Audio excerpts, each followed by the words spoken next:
فيلمنا بيبدأ لما الدكتور كرو ومراته أنا كانوا قاعدين في البيت والجو مليان رومانسية.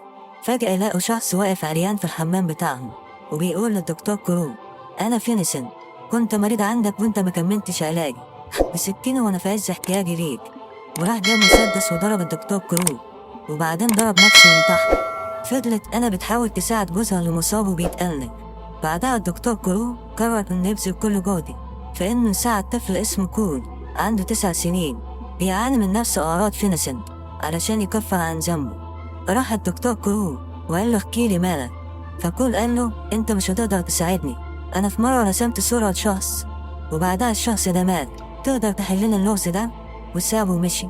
راح الدكتور كرو يقابل مراته في مطعم، ولكنها كانت زعلانة لأنه اتأخر عليها وإنه فضل شغله عنها، فسابته ومشيت وبقي في خلاف بينهم. بعدين كول راح عيد ميلاد صاحبه ولقي بالونة طالعة على السلم، ففضل يطلع وراها لحد ما وصل للأوضة وسمع صوت راجل بيقول: افتح الباب أرجوك ساعدني. فأصحاب كول جم من وراه ودخلوه الأوضة اللي هرب منها الصوت وقفلوا عليه الباب.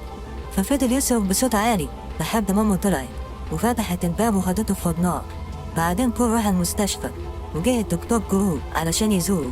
فكول بيقول له: أنا هقول لك سر محدش يعرفه، أنا بشوف ناس ميتة في الحقيقة وهم بيشوفوا اللي عايزين يشوفوه، هم ما يعرفوش إنهم ميتين أساسا. الدكتور كرو شخص حالته إنها هلوسة بصرية وعنده نوع من أنواع الفصام. بعدها كول بيقوم في نص الليل ويدخل المطبخ يلاقي واحدة تاني غير أمه وهي بتقول له: عايز إيه؟ مش هتقدر تأذيني. فكول جري بسرعة ودخل أوضته. بعدين الدكتور كرو راح المدرسة وقابل كول وهما بيتمشوا سوا. كول وقف مرة واحدة لأنه شاف 3 مشنوقين ومعلقين في السقف. الدكتور كرو قال له: أنا مش شايف حاجة. كول رد عليه: مش قلتلك هما ما يعرفوش إنهم ميتين أساسا؟ بعدين كول روح وقعد ياكل مع أمه، فأمه بتسأله: السلسلة اللي كانت في الدرج بتاعي راحت فين؟ أكيد أنت اللي خدتها. خلي بالك السلسلة دي كانت بتاعت جدتك وأنا محتفظة بيها لحد دلوقتي. كول قال لها: صدقيني ما أعرفش عنها حاجة. قالت له: هو في حد تاني في البيت غير أنا وأنت؟ وزعقت فيه وقالت له: والله ما أنت مكمل أكلك ومش عايز أشوف وشك. فقام كول وهو ماشي رايح أوضته ليه ولد خرج من الأوضة اللي جنبه وبيقول له: تعالى أوريك أبويا مخبي مسدسه فين. والولد ده كان واخد طلقة في دماغه.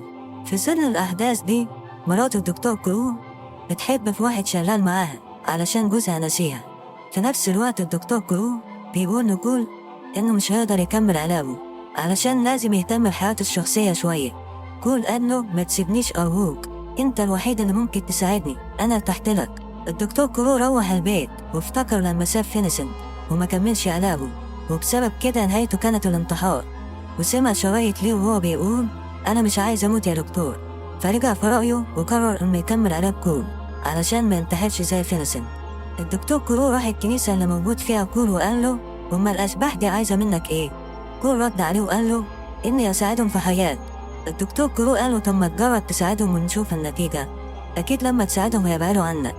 بعدها كول وهو نايم في الأوضة بتاعته لقي شبح لبنته طلعت له وقالت: أنا كيرا، ساعدنا أرجوك، أنا أحكي لك حكايتي.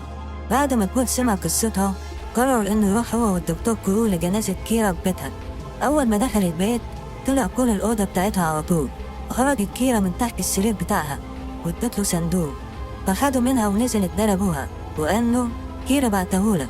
وبعد ما اداله الصندوق خد الدكتور ومشي. وقالت كيرا فتح الصندوق ليه شريط فيديو في أم شغله.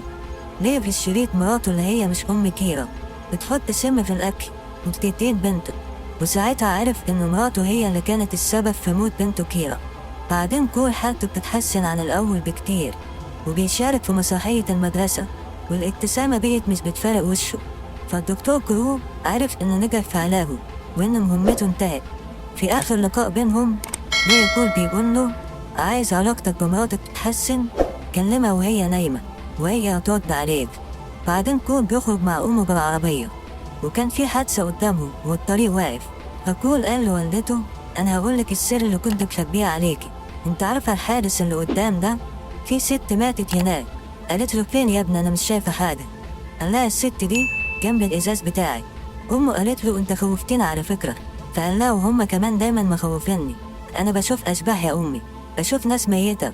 وعلشان تصدقيني فاكرة السلسلة اللي ضاعت من درجك؟ جدتي اللي ماتت هي اللي أخدتها. طيب فاكرة لما رقصت في حفلة الموسيقى بتاعة المدرسة وجدتك اتخانقت معاكي بعدها؟ طب فاكرة لما كنت واقفة في المكان اللي جدتي ماتت فيه؟ طب فاكرة أمه قالت له خلاص يا ابني يصدقك كفاية كده، وفضلت تعيط. بعدين الدكتور كروب يروح البيت ويلاقي مراته نايمة ويقول لها انت وحشتيني، وهي بتقول له انت سبتني ليه؟ وبعدين يلاقي خاتم الجواز اللي في ايدها بيقع على الأرض. بيبص الدكتور كروب في ايده لقي نفسه مش لابس دبلة الجواز، وبيفتكر كلام كول لما قال له أنا بشوف ناس ميتين والميتين دول مش بيشوفوا إلا اللي عايزين يشوفوه. وبعدين بيفتكر الأحداث كلها من ساعة ما فينسنت ضرب عليه نار، بيفتكر إصابته ولما القلم اختفى فجأة. بيفتكر كمان إن كل الفترة اللي فاتت دي وهو بيتكلم مع نفسه وإن مفيش حد سمعه.